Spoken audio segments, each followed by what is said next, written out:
உன்னோடு நான் சேர ஒரு விண்ணப்பம் போட்டேனே. ஓகேன்னு நான் சொல்லி அதில் கையொப்பம் போட்டேனே.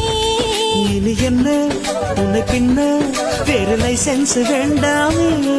புது பிஞ்சு அது கொஞ்சு ஒரு பார்டர் நீ தாண்டாமே.